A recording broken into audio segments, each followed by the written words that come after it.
حضور دا تو تسی راہ ہی کدی نہیں دسیا، تسی تو کہندے ہو سانو منو، سانو منو جے رسول، میں حضور نہیں پڑھیا، کسے حدیث وچ بھی نہیں پڑھیا کہ کسے صحابی کولو کسے دنیا دار اس ویلے دے مشرک کافراں نے، رومیاں نے، ایرانیاں نے کسے صحابی کولو پوچھیا تسی کون ہو؟ وہ پوچھتے سن یار جس نبی دا کلمہ پڑھ کے نہ دن ویکھ دیو، نہ رات ویکھ دیو، نہ صبح ویکھ دیو، نہ شام، نہ لشکر، نہ سمندر، نہ دریا، دسو تو صحیح اس نبی دی شان کی۔ جدو صحابہ گل ہی اپنی کد نہیں سی کیتی، وہ کہندے انہیں جانا انہیں مانا۔ حضرت خالد بن ولید جا رہے سن تے رومیہ نے پوچھا انہاں کہ یار دسو تواڈے نبی دی شان کیویں؟ خالد بن ولید فرمان لگے ایک اور صحابی نو کہ اے تانوں دس دیں۔ انہاں کہا نا نا نا، سوال تواڈے کولوں کیتا ہے سیف اللہ تسی ہو، تسی دسو تواڈے نبی دی کی شان ہے۔ خالد بن ولید ایک کو جملہ فرمایا ٹائم کوئی نہیں، میں اگے جانا ہے، المرسل علی قدر المرسل، وہ تو بھیجنے والے کی شان بن کر آئے۔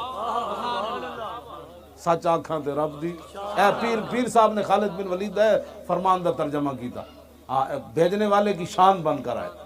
پرواز میں مدحت شاہ جب میں آؤں، تارش پر فکر رسا سے جاؤں، مضمون کی بندش تو میسر ہے رضا، کافی کا درد دل کہاں سے لاؤں۔ اعلیٰ حضرت کہندے میں بریلی دے کمرے بیٹھ کے تے نعت لکھی، پھندا سامنے لگے ہوئے، انگریز پھانسی واسطے سید کفایت علی کافی نو لے جا رہے ہون، اور مرچاں تے نمک استری کپ پھیر کے تے بھرے ہوئے، تے پھر بابا این چلے تے نال انگریز کمن لگ پون، بابا کی ہوئی؟ فرمایا لبے بام بھی پکارا، سرے دار بھی صدا دی، میں کہاں کہاں پہنچا تیری دید کی لگن۔